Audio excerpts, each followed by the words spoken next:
سلور رکعات منځو په هغې کې په یو رکعت کې رانه صورت پاتې شو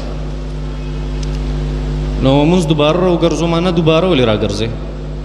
ستا خو قرت فرض و قرت خو تا ویلی دی که هغه فاتحه ده او که بل صورت دی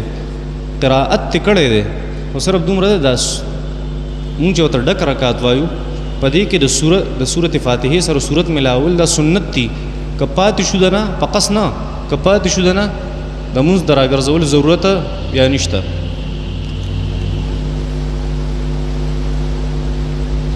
زه په یو داسې بیمارۍ کې مبتلا یم چې د هغې علاج نشته او زه ناامیده شوی یم زما دپاره دعا وکړئ څنګه نبي علیه السلام فرمایي ما انزل الله داء الا وله دوا دی وایي لا علاج بیمارۍ کې مبتلا یم نبي علیه السلام فرمایي الله داسې یو بیماري نه رالیږي د هغې سره فورا سره رالیږي د هغې علاج رالیږي داسې بیماري نشته چې د هغې علاج نه وي هغه د خلکو نقصان دی چې علاج نه ګوري د هغې تحقیق نه کوي که داسې یو بیماري سړي ته چې هغه چاته پته نه لګي چې د څه بیماري ده او ډېر خرابي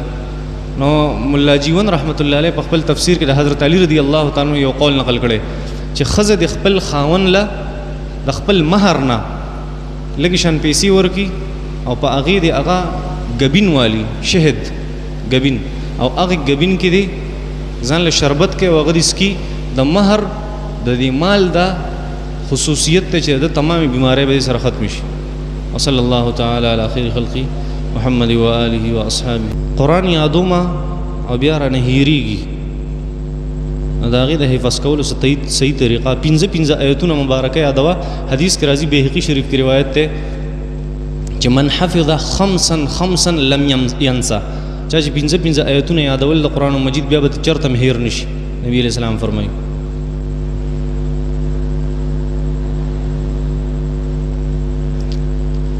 زه خبرې کوم او زما په خبره څوک پوهېږي نه یعنې فصاحت مې نشته دې څه علاج دی د قرآن مجید تلاوت او مسواک کوم سړی چې مسواک کوي او په ژبه باندې بیا مسواک راکاږي دی به ټول نه زیات فصیح بل به په خبره پوهېږي ځینې انساني که نه د هغه ژبه داسې څوک په خبره صحیح نه پوهېږي دا طریقه ده د ماشوم دی هغه ته بد نظر په ډېر زیات زر لګي د هغې څه وظیفه د سورت قلم نون والقلم وما یسترون په دې کې چې کوم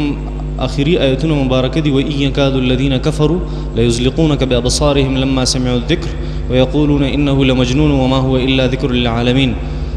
دا چې آیتونه مبارکه چې څوک وایي که نه نظر په بیا اثر هم نشي کولی او په دې ځان دموي دا ښه آیتونه دي او تا ته به څنګه پته لګي چې زه نظره شوی یم چې ته دا آیتونه شروع کړې په تا باندې به اګرمي ولګي داسې خله جواز کړي څه ورته وایي پښتو کې اګرمي ورته وایي اسویلی به دبه خبره کړې ده چې زما د یو نوسي